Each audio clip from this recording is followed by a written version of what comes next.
the young slave who married into royalty. When a plantation heiress chose love over legacy. Louisiana, 1855. The first time Raphael tasted his own blood, it was on his wedding night. Not the wedding night he had been born for in chains, destined to spend alone in a dirt-floor cabin, but the impossible one. The night he stood in a torn sugar-cane field with a noose around his neck, while the woman in the ripped white gown clung to him and begged a line of armed men not to fire. Moonlight flooded the Louisiana night, silvering rows of cane flattened by horses' hooves. Raphael's wrists were tied behind his back, rope biting through skin already split from the whip. Each breath burned. A bullet had grazed his ribs when they were caught running from the chapel. "Please," Evangeline whispered, voice raw, lace sleeves stained dark where she had pressed them to his wound. "If one of you still remembers you have a soul, don't do this. Don't let our story end here." Her veil lay in the mud like a fallen flag. Diamonds from her necklace glittered where they had snapped and scattered in the dirt, mingling with crushed jasmine and his blood. The sheriff cocked his rifle, jaw clenched, eyes fixed on the black man he had dragged from the arms of a plantation heiress barely an hour after the words, "I now pronounce you husband and wife," had been spoken. "A white woman and a slave," he spat. "In the eyes of this parish, there is no marriage here. Only a crime that needs cleaning up." Raphael lifted his head despite the noose, met Evangeline's eyes, and forced a broken smile. "If this is the price of loving you," he said softly, "I would pay it again." Before we descend into this merciless judgment of conscience, I want to know who is walking through it with me tonight. From which city or country are you listening? Tell me in the comments below. The past did not begin with blood and gunfire. It began with heat, thick, sultry, suffocating heat that pressed against the lungs like a velvet hand. Louisiana in the summer of 1855 was a world unto itself, a place where time moved slow and heavy, where the air shimmered with humidity and the scent of molasses, and where the Bellemont plantation stretched across the land like a kingdom carved from sugar and sorrow. Bellemont was known across the parish for its beauty.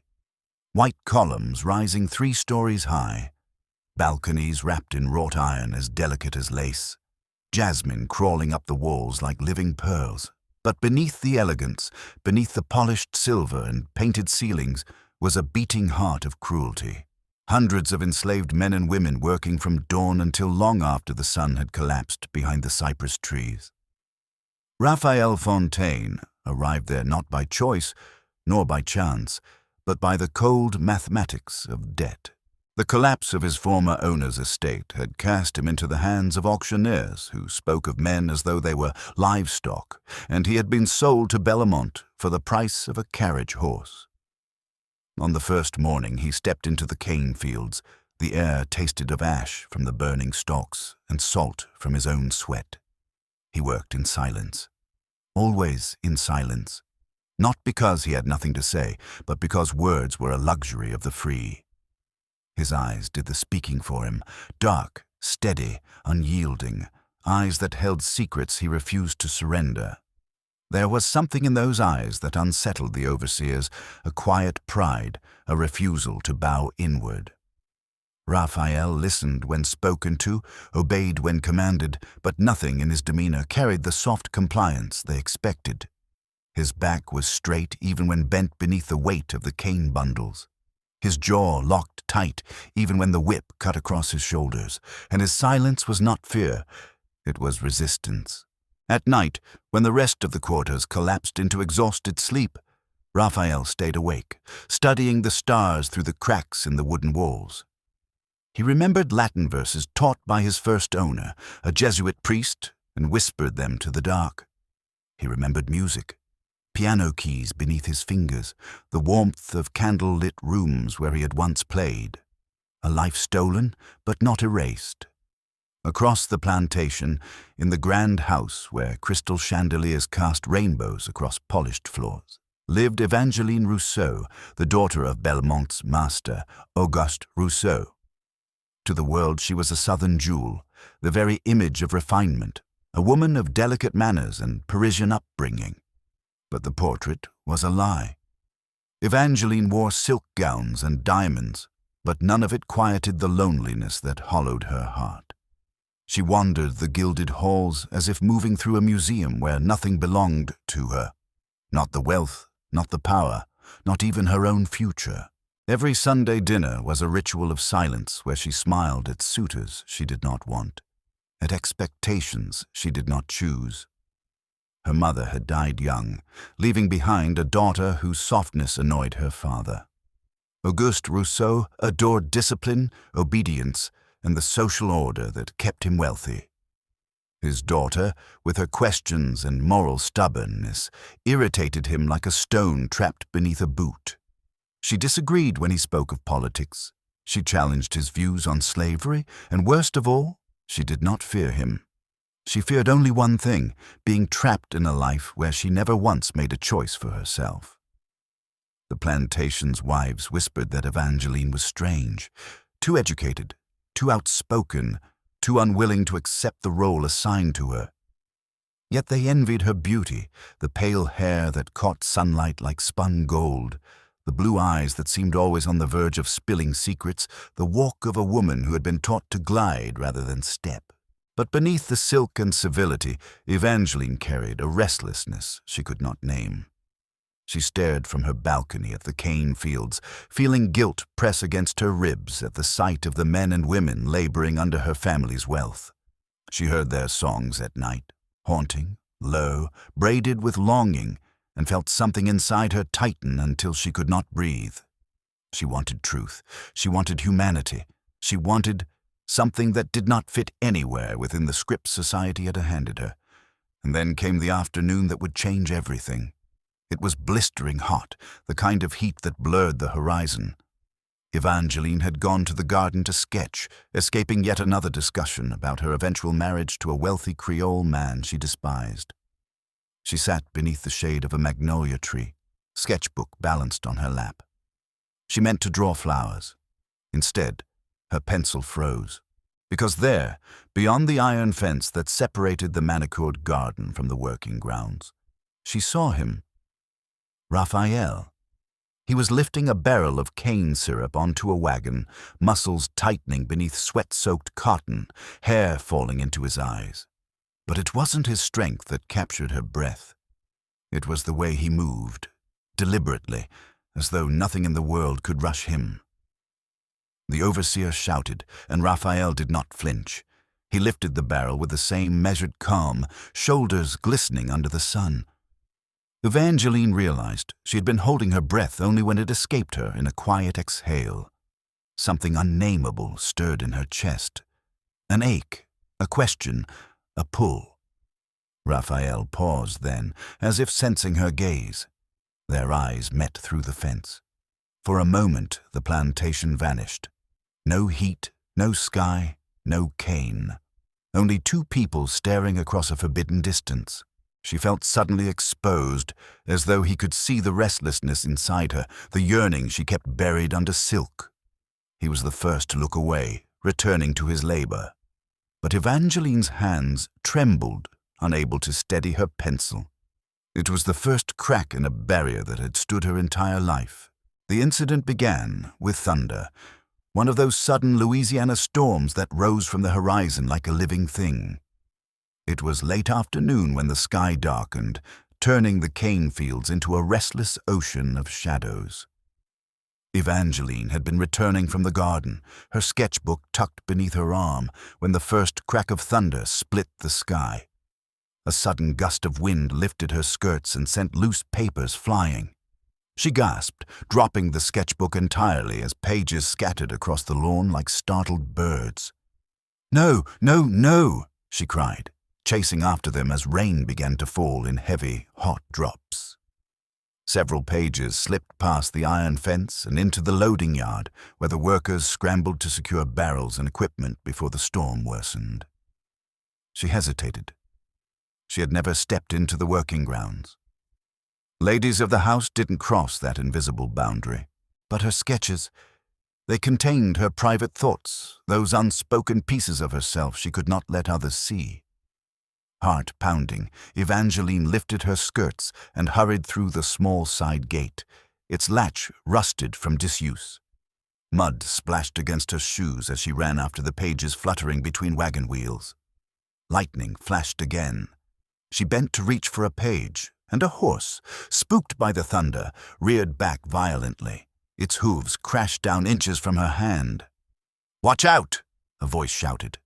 Strong arms wrapped around her waist from behind, pulling her away just as the horse jolted sideways, nearly overturning a barrel. Evangeline stumbled backward into a chest that felt solid as the earth beneath them. Rain blurred her vision, but she recognized the voice even before she looked up. Raphael. His hands were firm around her arms, steadying her. His breath came fast from the sudden movement, warm against her ear despite the storm's chill. "Are you hurt, miss?" he asked. For a heartbeat, she couldn't answer. Rain clung to his hair, sliding down the sharp line of his jaw. He was closer than she had ever been allowed to be to any enslaved man, closer than society permitted, closer than she understood. Her voice trembled. "No, I'm not hurt." He released her slowly, as if afraid she might break. "I didn't mean to frighten you," he murmured. "You saved my life," she replied. Raphael glanced away, as though uncomfortable accepting such words from a woman of her station. The horse startled. That's all. She followed his gaze and saw her sketches plastered to the mud, ink running in the rain. "My drawings," she whispered, sinking to her knees to gather them. Without hesitation, Raphael knelt beside her. Their hands reached for the same page, and when his fingers brushed hers, she felt the jolt all the way to her rib cage. "You shouldn't be out here," he said softly. "The overseers—" "I don't care about the overseers," she interrupted too sharply. He studied her with those deep, unreadable eyes. Rain dripped from his lashes, but he did not wipe it away. "You're trembling," he observed. "I'm overwhelmed," she admitted, voice small. Raphael looked at the sketches in his hand. One was a portrait, his silhouette drawn from the distance of the garden earlier that week. Evangeline's breath stopped. He turned the page slowly. "You drew me," he said, surprise softening his tone. Heat flooded her cheeks. I didn't mean anything by it. I only drew what I saw." "What you saw?" he repeated, eyes lifting to hers. There was something fragile in that moment, something neither of them dared name. Thunder cracked again, closer this time. Raphael stood and offered her his hand. Not as a slave to a mistress, no bowed head, no timid distance. He offered it like an equal would. "Come," he said. "The storm is getting worse." Evangeline hesitated only a second before placing her hand in his. In that small, forbidden gesture, something shifted, something irreversible. The storm passed, but the quiet it left behind carried a weight neither of them could shake. Something had changed in the space between the thunderclaps, something that could no longer be undone. Evangeline felt it in the trembling of her fingers long after Raphael escorted her back toward the veranda. Raphael felt it in the echo of her hand within his, an imprint he could not force himself to forget. Yet the world resumed its cruel order. Raphael was sent back to the fields. Evangeline returned to the gracious suffocation of her father's mansion. The house smelled of polished oak and lemon oil, of a life too clean, too rigid, too untouched by reality. Even the walls felt like they were listening, eager to report her every thought to the man who controlled every inch of her existence. But solitude is a cruel companion. It grants the mind too much space. Her thoughts returned to Raphael, the heat of his hand, the steady sound of his voice in the storm, the unguarded gentleness in the way he had shielded her from the horse. She found herself replaying the moment again and again, as she sat in her room at night, the rain-soaked sketches drying on her windowsill. She should not have drawn him. She should not have bent down beside him in the mud. She should not have let her hand linger when she gave him the last of her scattered pages. But she had, and she could not force herself to regret it. Down in the quarters, Raphael fought his own battle. Every night after the others collapsed into exhausted sleep, he sat awake and stared at the moon, thinking of her. A woman he could never touch again. A woman he should have feared. But fear was not what he felt. The storm had awakened something he had spent years burying beneath the weight of obedience and caution, something dangerous, something he did not yet know how to name.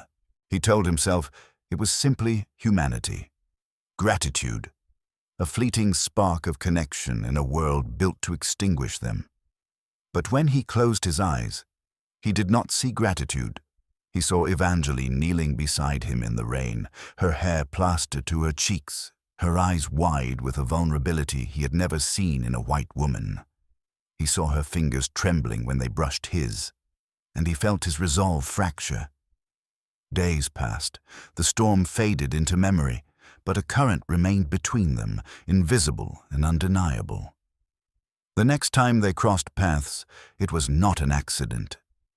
Evangeline had been sitting on the upper veranda, sketchbook open but unable to draw anything. The afternoon sun was too warm, the magnolia scent too thick, her thoughts too loud. Then she saw him walking toward the main house, carrying linens for the laundry maid, head bowed but posture unmistakably dignified. Before she had time to consider her decision, she stood from the veranda and walked down the steps, intercepting his path. Raphael.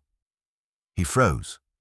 Slowly, he lifted his gaze, and when their eyes met, the world seemed to fold inward again. "Mademoiselle," he said quietly. The formality stung, though she had expected nothing else. "I wanted to thank you again," she said. Her voice felt too soft, too intimate. "For saving me." "It was nothing, miss," Raphael replied. "Anyone would have done the same." "That's not true." Her voice cracked, surprising both of them. "Not everyone would have risked themselves for someone like me." Raphael's jaw tightened. "I couldn't let harm come to you." The simplicity of the statement made her breath catch. There were footsteps behind them, a maid walking past, casting a curious glance.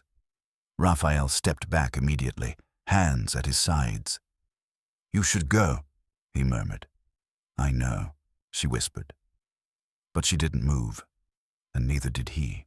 The silence stretched, filled with unsaid things, heavy and trembling.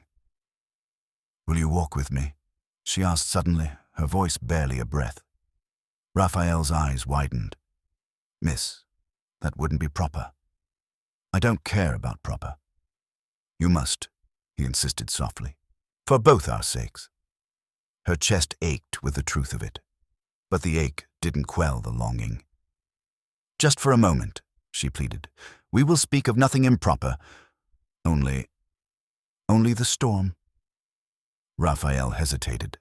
He looked toward the house, toward the fields, toward the wide open sky that never gave him shelter. Then he nodded. She led him along the quiet path behind the orchard, where the trees created a canopy that shielded them from view.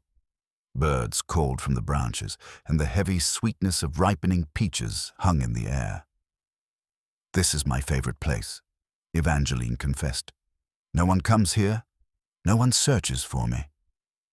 "Is that something you want?" Raphael asked gently. "To not be found?" Someday, perhaps she would answer honestly. But not today. "I find peace here," she said. "And I hoped I could share that with you." Raphael walked beside her, hands clasped behind his back, eyes forward. But she saw the tension in his jaw, the awareness in every movement. "You shouldn't risk being seen with me like this," he said. "You risked more to pull me from the horse." That was different. It didn't feel different. He stopped walking. She turned to face him, heart pounding. "Mademoiselle Evangeline," he began, voice low, "if someone saw us, just like this, standing too close, speaking too long, It could mean something dangerous for me. It could mean punishment, or worse. Her throat tightened. I wouldn't let anything happen to you. You couldn't stop it. His words were gentle, not cruel. That's the way of this place, of this world. She looked away, ashamed. But he wasn't done. And yet, he continued softer now, I still followed you here. She looked up again. Why? She whispered. Raphael closed his eyes briefly, as though steadying himself. When he opened them, there was a vulnerability she had never seen. Because you look at me differently than anyone ever has. The confession shattered something inside her. She stepped closer before she could stop herself. I don't see a slave, she said. I see a man. Raphael swallowed hard. You must not say such things. But it's true. It cannot be true. He turned away, but she stepped around to meet his gaze again. Raphael, look at me. Slowly, painfully he did. Their faces were inches apart. The orchard held its breath. You saved my life, she said. But you also awakened something in me, something I don't know how to control. His voice was barely audible. You must forget it. I can't.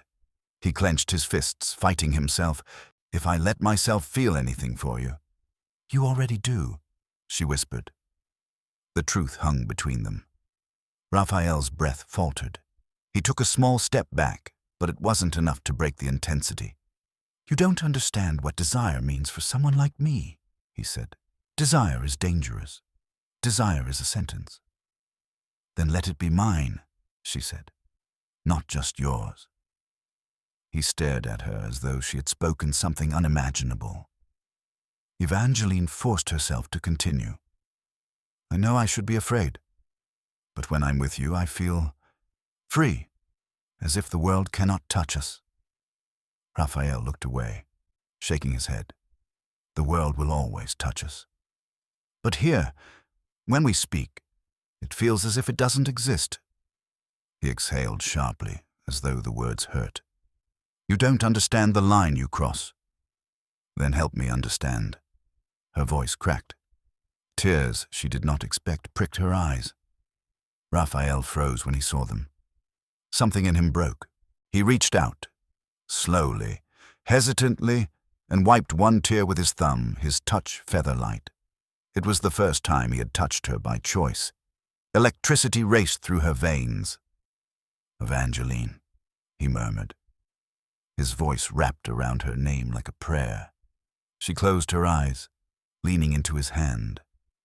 I don't want to be alone anymore, she whispered. Not in that big house. Not in this life. Raphael's hand trembled against her cheek. You're not alone. She opened her eyes.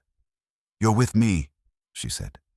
He inhaled sharply, chest rising with a conflict so deep it seemed carved into bone. I shouldn't be, he said. But you are. A moment passed. A moment that felt like the fragile space between lightning and thunder. Evangeline moved first. She stepped forward and rested her forehead lightly against his chest. His breath seized. His hands hovered in the air, unsure, afraid. Then, very slowly, he lowered them to her back. The embrace was gentle at first. Then it became something raw, something starving, something they had both been holding back for too long. Raphael closed his eyes and let his chin rest against her hair. God forgive me, he whispered. I cannot resist you. You don't have to, she breathed. She heard his heartbeat, fast, fierce, unsteady. She felt the warmth of his skin through his shirt, the strength in his arms, the fragility of the moment. Evangeline, he said again, voice breaking. Yes, she whispered. This cannot last. I know. And yet, she echoed. Their embrace deepened. They stood hidden beneath the orchard canopy, the scent of peaches thick around them, the cicadas humming an ancient rhythm, and the forbidden bond, slow, dangerous, undeniable, took root. After that day in the orchard, the world did not crack open in some obvious, violent way.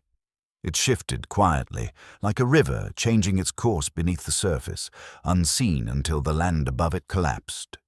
Their meetings happened slowly at first. A passing glance in the corridor. A quiet good morning exchanged in a room where no one else could hear. A moment of silence held just a little too long when Raphael handed her a stack of freshly laundered linens or lit the lanterns in the hallway. But longing is a living thing. It grows. Soon even these small touches were not enough. It was Evangeline who found the first refuge, the old music room on the western side of the mansion, a room her mother used to love and her father now avoided. Dust lay on the piano keys like a thin winter frost. The windows were always closed.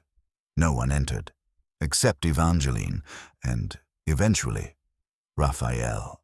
She found him there one evening, lighting lanterns for the night as part of his newly assigned duties in the house. He froze when she entered. She knew she should turn around, that her presence alone placed them both in danger, but she did not. "You know this room?" she asked softly. Raphael nodded. "I used to play in my youth." Her breath caught. "Will you play now?" He hesitated, eyes dropping to the keys. "I shouldn't. That wasn't my question." Silence. Then he sat. The first note was soft, tentative, like a man testing a forgotten memory. The second note was stronger. By the third, Raphael was no longer in Bellamont. He was in a different life, a life stolen from him, but not yet erased. Evangeline listened with her hands clasped to her chest, eyes wet. The melody rose and fell like a confession, something that could not be spoken but demanded to be felt. "You are extraordinary," she whispered, when the final note faded. Raphael looked at her with something like pain. "You must not say such things." "But they are true. Truth can still destroy us."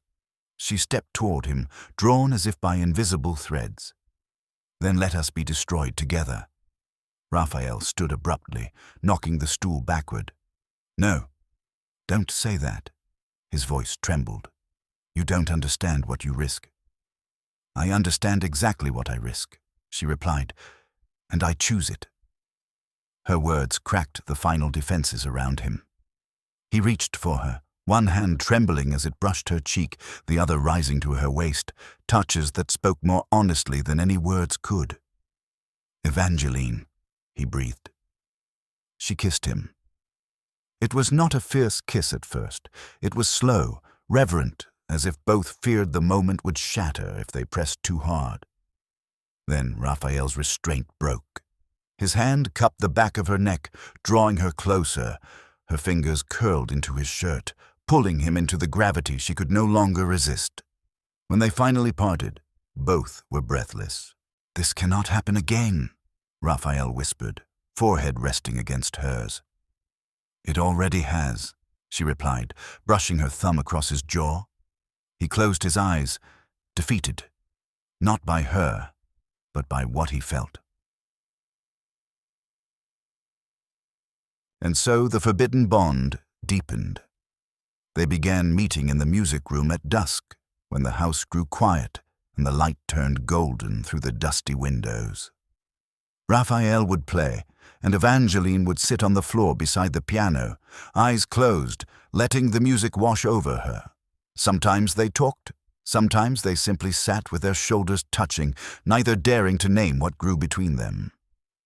"Tell me something of your childhood," she asked one night. Raphael hesitated. "It won't ease your heart." "Tell me anyway." He did, slowly, carefully.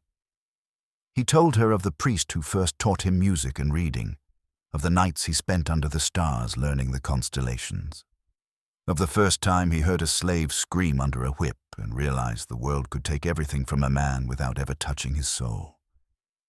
Evangeline listened as if absorbing each word into her bones.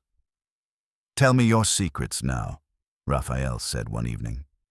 "I don't have secrets," she lied. "Everyone has secrets." So she told him. She told him of her mother's death, how she felt like a ghost wandering a house built for someone else. How she feared marriage would bury her alive.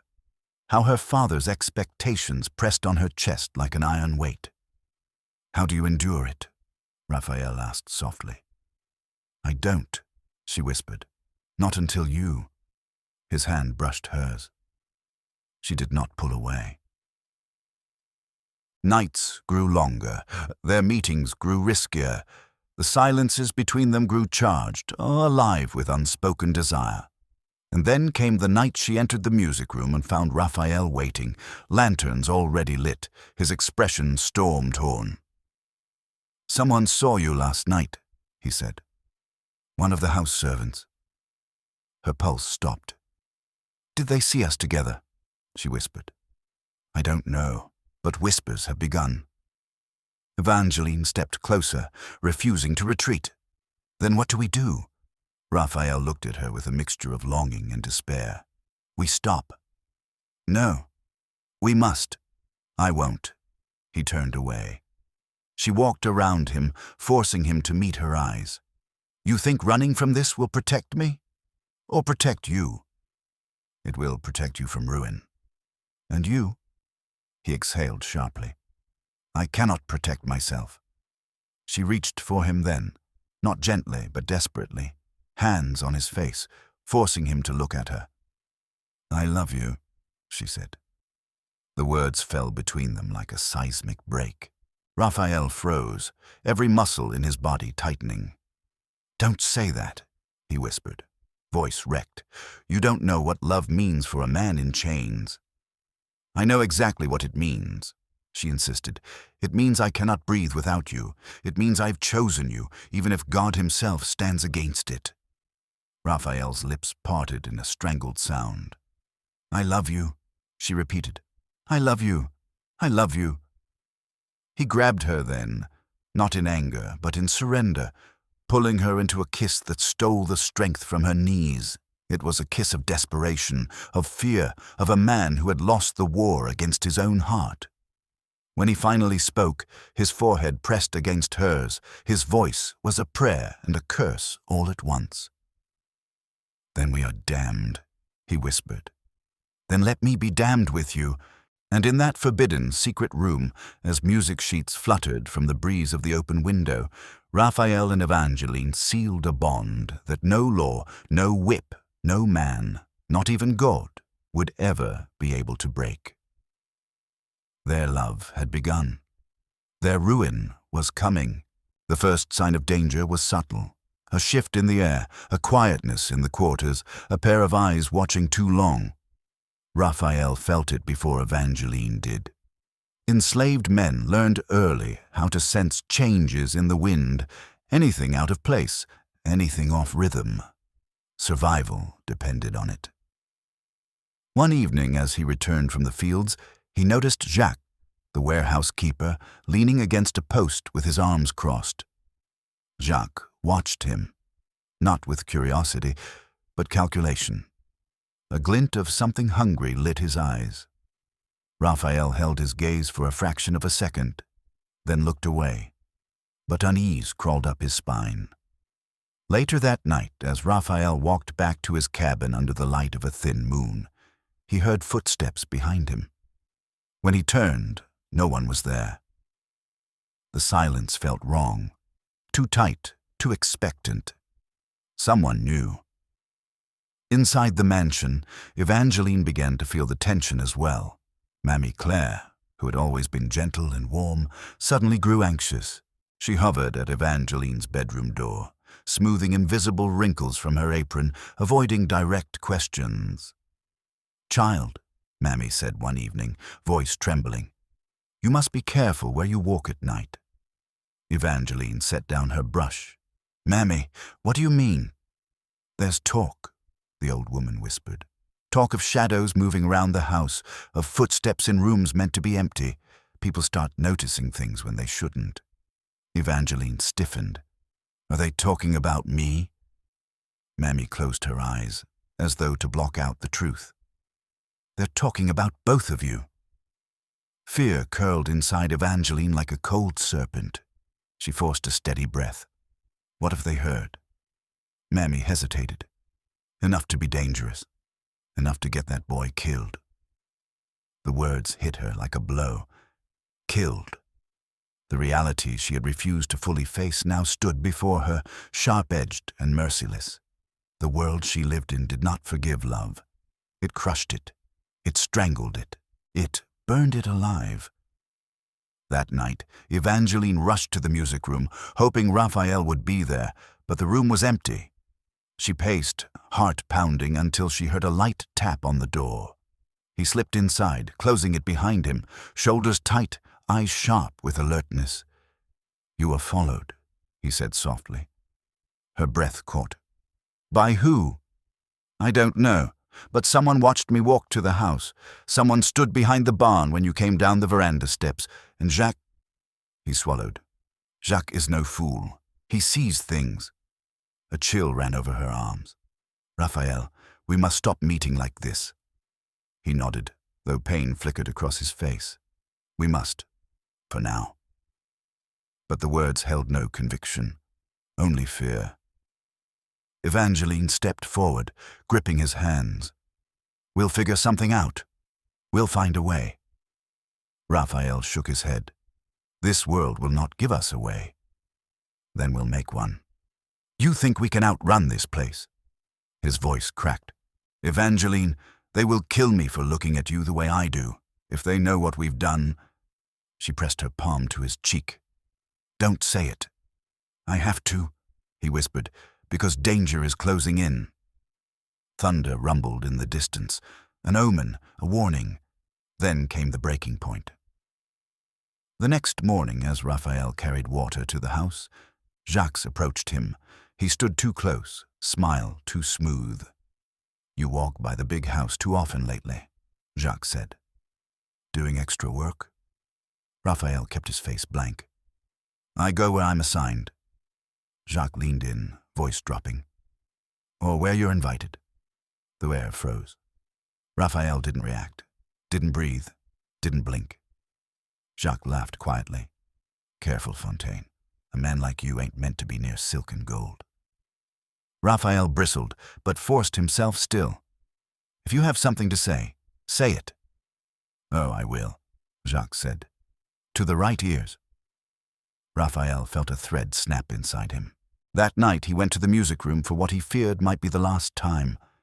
Evangeline stood by the window, pale with dread. She didn't speak. She didn't need to. "They know," Raphael said. She closed her eyes. He stepped closer. "It's not safe. Not for either of us. Jacques will speak soon. And your father, my father will kill you," she whispered. Raphael nodded once. Her breath shuddered out of her. "Then we have to run. Tonight." Raphael froze. "Run?" "Yes," she said. "I've been saving money, jewelry, everything I can hide. We can escape to the north. There are people who help." Raphael looked at her as if she had spoken a dream and a death sentence. "You would leave everything?" he asked. "Everything but you." Emotion broke across his face like a storm. He reached for her, hands trembling as they framed her face. "Evangeline," he breathed, voice cracking, "if we're caught, we won't be." But she knew that was a lie, and so did he. They kissed then, frantic, terrified, needing each other as if breath depended on it. It was a kiss made of desperation and doomed hope. "We have one chance," she whispered against his lips. "One night, before they cage you, before they kill you." Raphael held her as though it was the last time, because somewhere deep inside them both, they feared it might be. The noose was tightening. Night had fallen thick and moonless, perfect for escape, terrible for hope. The air was heavy with the scent of wet earth, and every cricket song felt like a warning. Evangeline stood in her bedroom, hands trembling as she stuffed bundles of banknotes, her mother's jewelry, and a small silver cross into a cloth satchel. Her heartbeat thundered in her ears. This was it, their one chance. Down in the quarters, Raphael waited in the shadows behind the carpenter's shed. He had nothing but the clothes on his back and the desperate belief that freedom, not just for him, but for them, might be possible tonight. He didn't expect to survive the attempt, but he would rather die running toward life than live another day dying inside. Evangeline slipped out through the servants' hallway, barefoot on the wooden steps to avoid sound.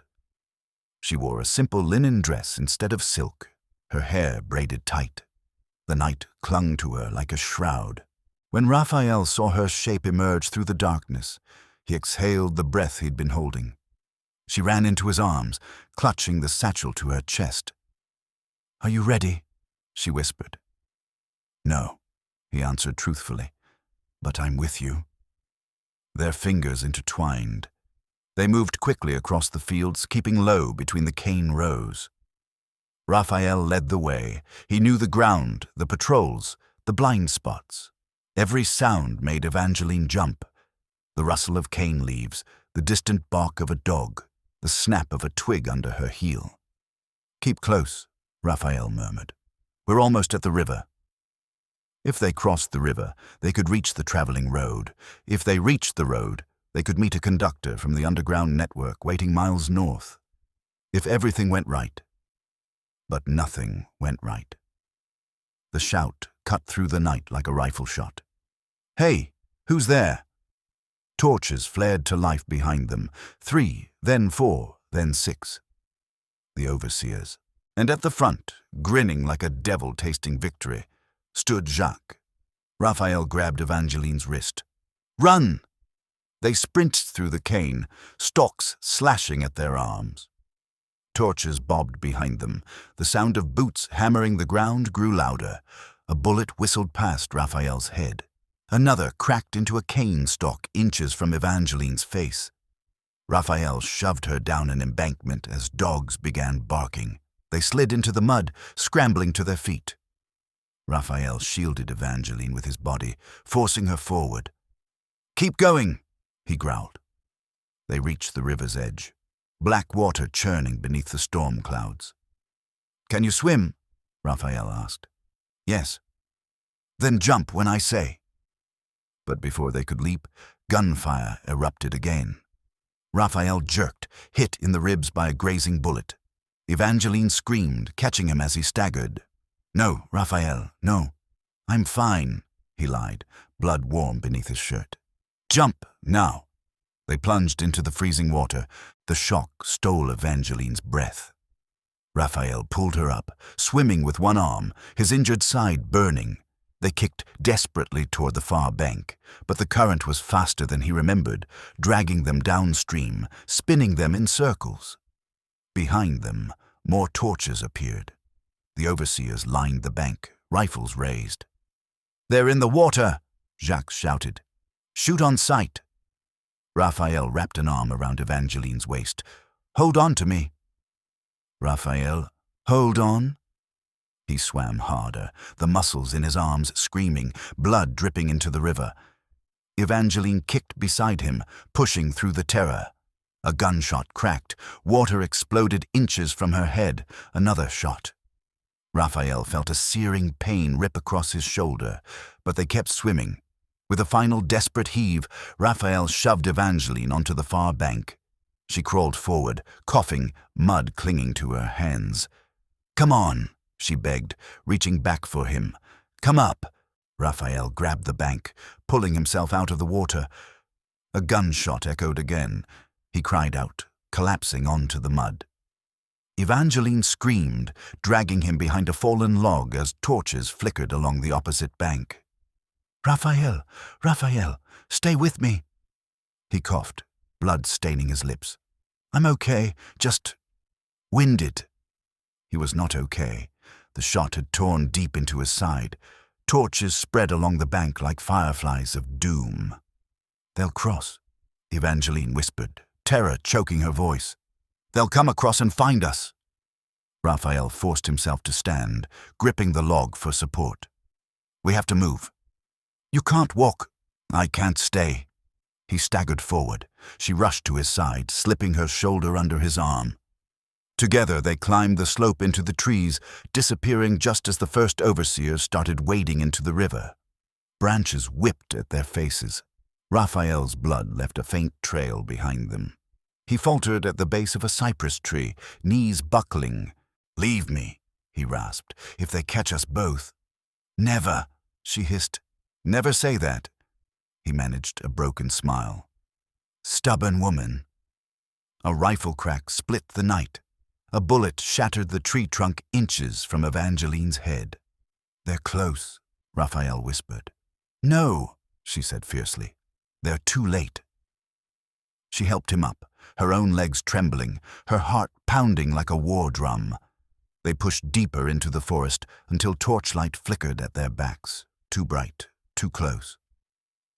Then the inevitable happened. "Stop!" The sheriff's voice. Cold, triumphant. Dozens of armed men surrounded them, the circle closing like a tightening snare. Torches painted their faces in monstrous colors. Raphael pulled Evangeline behind him, even as his vision blurred. "Run," he said softly. "I won't. Please. I won't leave you." The sheriff stepped forward. "You think a white woman belongs in the arms of a slave?" Raphael lifted his chin despite the blood dripping from his jaw. "She belongs to no one. She chose me." The sheriff spat. "Then both of you will pay the price." Evangeline threw herself in front of Raphael, arms wide. "You'll have to kill me first," she said. The sheriff raised his rifle. Men grabbed Raphael. Others seized Evangeline. She screamed his name. He shouted hers. Their fingers reached for each other, just as a noose was thrown around Raphael's neck. And the world collapsed into chaos. Raphael stood on the broken remnants of an overturned wagon, mud dripping from his clothes, the noose tight around his throat. Torchlight flickered over the faces of men eager for spectacle, faces twisted with hatred, fear, and the violent righteousness of a world desperate to preserve its cruel order. His wrists were bound behind him. Blood seeped from his side, soaking the rope at his waist, but his eyes, dark, unbroken, searched only for one thing. Evangeline. She fought like a woman possessed. 3 men held her, and still she clawed at their arms, kicked, screamed his name until her voice was raw. Her white nightdress was torn, streaked with mud and river water. Her hair clung to her face as she thrashed against the grip of the sheriff.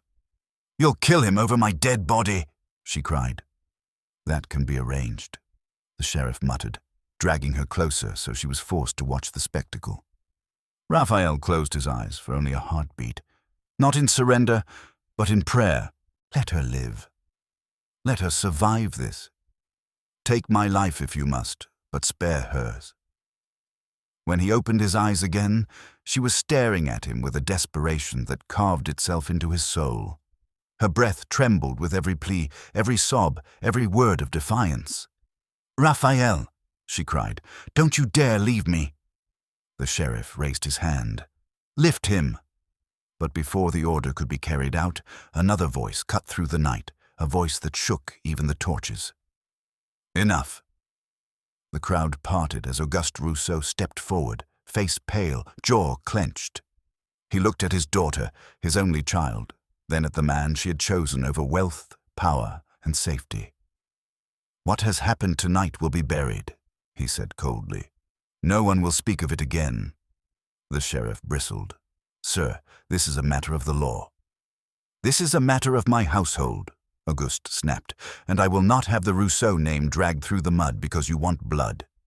He raised a hand. The men holding the rope hesitated. But Evangeline saw what others did not. Her father's eyes held no mercy, only calculation. This was not forgiveness, it was protection of his legacy. And Raphael would not survive that kind of protection. "No," she whispered. "Papa, please." But Auguste stepped in front of her, shutting out her voice, speaking solely to the sheriff. "Release the man to me. I will decide his punishment." Raphael knew what that meant. Quiet execution, a whipping so severe it would finish him, a sail to a hellish plantation deeper south where he would die unnamed and unburied. His life was already over. Unless...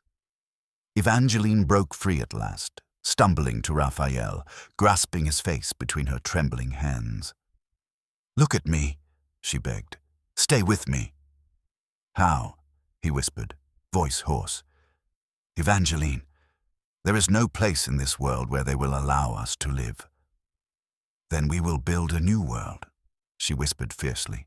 "Anywhere. Somehow. I don't care how far we have to run." A sob broke in her throat. "I love you. I will always love you." Raphael felt the noose tighten slightly as the men shifted. He leaned forward until his forehead touched hers. "And I will love you," he breathed, "until my last breath, wherever it falls." Gunfire split the night. Screams erupted. Dogs barked. Chaos erupted between the sheriff's men and Auguste's household guards, each side accusing the other of firing first. In the confusion, the rope slipped, the knot loosened, and Raphael fell forward into Evangeline's arms. "Run!"